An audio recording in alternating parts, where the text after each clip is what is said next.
Lee, thank you so much, and to LCDQ, and of course my awesome panelists who you're about to meet, and to you, crowd, for coming out. I'm so, a little overwhelmed. It's like a big deal. We're a big deal, guys. Thank you very much. So let's introduce ourselves, shall we? I'm Sophie Donaldson. I'm the editor-in-chief of House Beautiful. And my panelists are, we'll start with Ann Hepfer, our other lady. Ann is the one in the red. She is...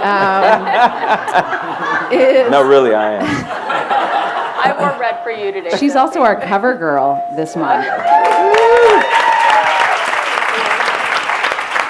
Anywho, Ann Hepfer, and we're going to have her give her color anecdote in a second. Nick Olson is to my right, hailing from New York. Hooray. Some people are familiar with Nick. Yeah. And Ron Woodson, hometown boy. Yeah. Thank you. Okay, I asked these folks, what color are you dating, and what color would you marry? So I'm dating moss green. It makes me feel alive, and I just think it's such a pretty color. I am madly in love with cobalt blue. All right, Nick. Okay, I'm currently dating true cerulean, like a sky, and that's not a Devil Wears Prada reference, but like the true, just a touch of green, but like almost a sky blue plus a little green.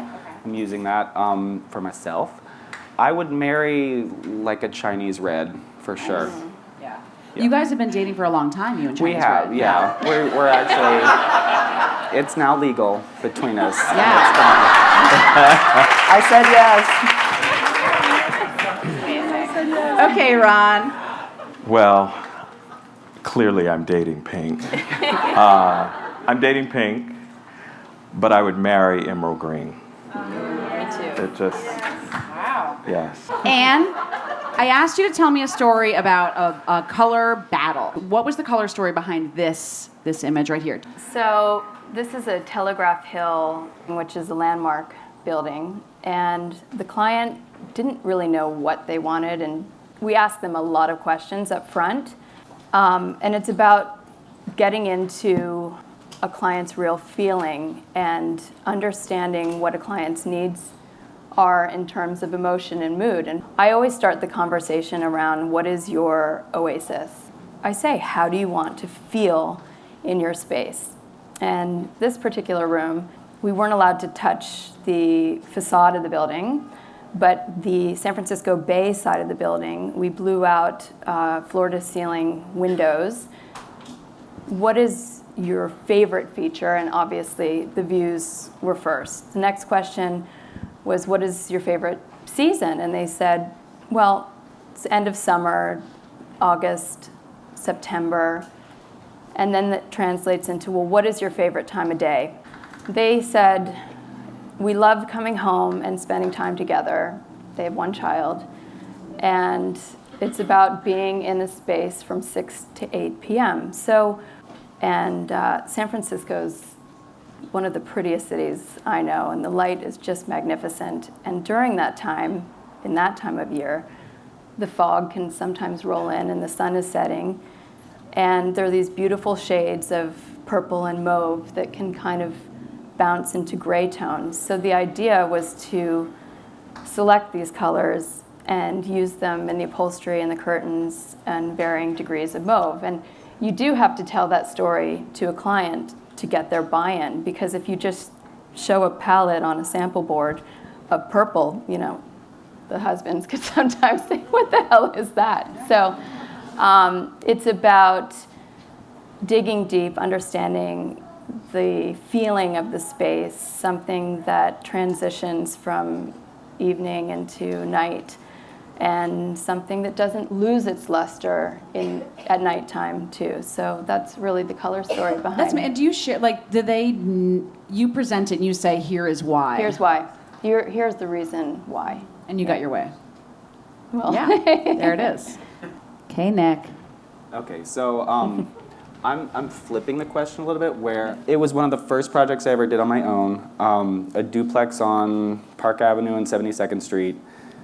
It had kind of a bonfire of the vanities feeling when they bought it, like very like late 80s, early 90s renovation. And the master suite, it was a weird combination. The master suite had a, I guess I want to say like a family room that felt like a Marriott Marquis lobby. Elegant. That, like, So elegant is what you're saying, right? with a really weird combination of double doors and then one door to the husband's like master bath and closet, and then it's really awkward for furniture arrangement. And so I think I nailed down the plan because they wanted family room, snacks, TV, so on and so forth. And then I was ready to do the palette. And we'd kind of locked down like a beautiful scenic de Gournay wallpaper in the bedroom, which I think you can see through the doorway. And I hadn't really, like, we'd had extensive meetings, and the client was kind of a neurotic mess. But I played to her kind of safety zone because I thought they're not going to want anything crazy. So, and I didn't want to push it too far. And when I'm showing Celadon green and like Farrow and Ball shades with kind of tone on tone, just peaceful master suite, place where, she goes, well, what about, she's like, I'm not really feeling this. What about yellow? I was like, well, what about yellow? I said, well, I love yellow. Do you want yellow? She's like, I think it would be fabulous. This room doesn't get a lot of light. And that taught me, don't make any presumptions about your clients, like any which way. Present what you know is good and your best idea, and don't pander to their, it's the most exciting and most used room in the apartment, and they love it. So, lesson learned. Awesome. All right, Ron.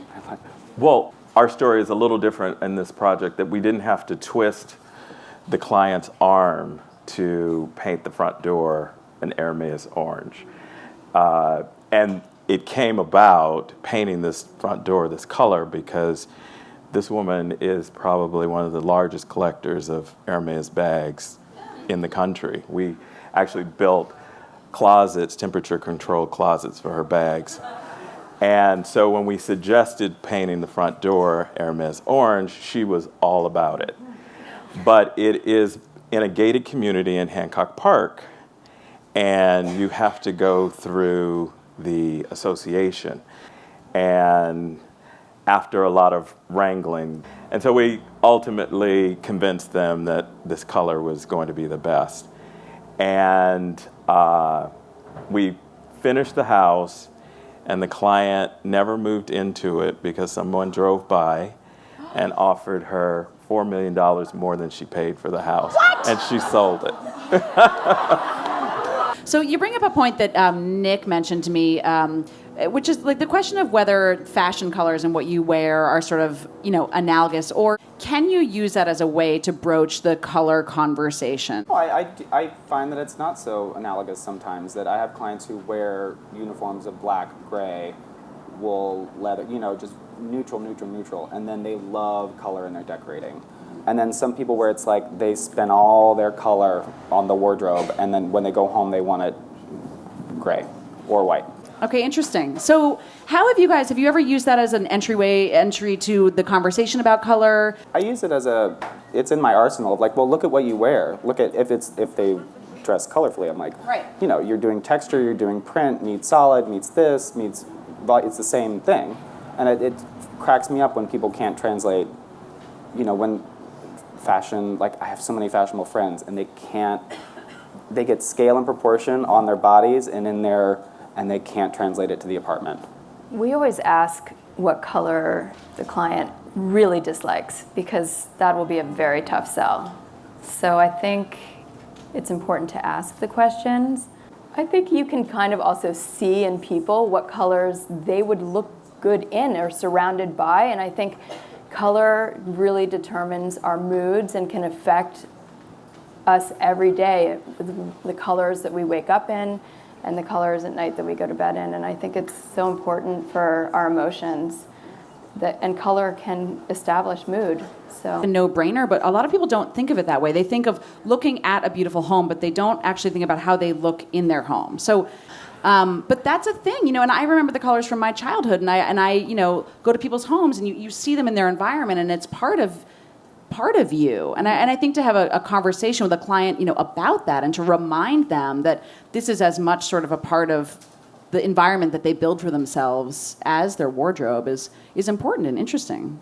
And I had a client, the whole master bedroom scheme was set, and it was a beautiful kind of like scenic wallpaper with blue on blue on blue. And he approved everything and said, great, businessman, straight businessman on Fifth Avenue, whatever.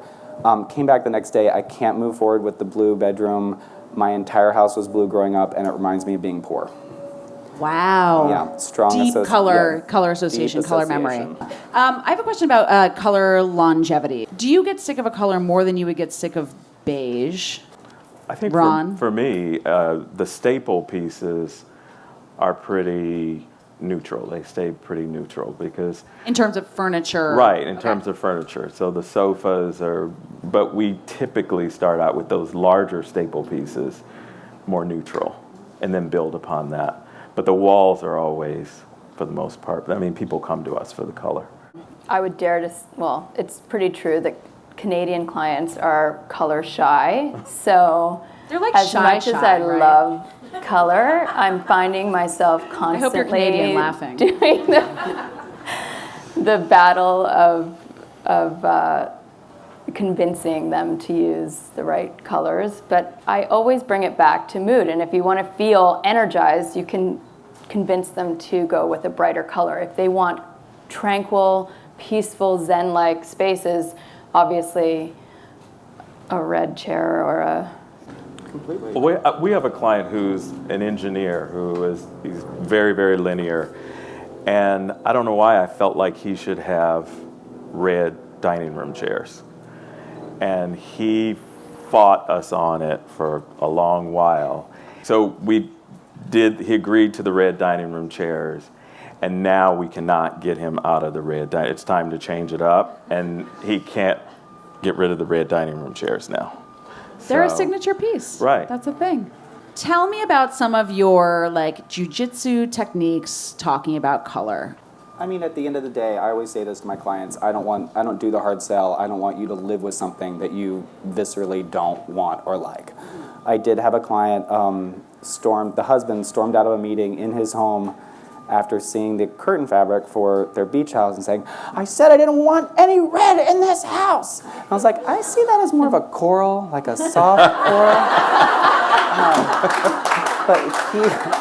And he left the meeting, but we did go with a different fabric for the curtains, and he calmed down and sent a check. Have you ever had a moment where a client tells you that they want color and they're like, I'm totally cool with this, and you get there and you're like, you are not cool with this? Worst are the ones where there's a couple and the husband will tell you very early on that he wants no input. She can have all of the input. And at the 9th hour, when you've settled on the design and you're implementing, he ultimately has an opinion. And you're just like, where'd you come from? It's like, just write the check, go away. We're going to end with, and I'd like to thank Joe for hosting us today, and Lee.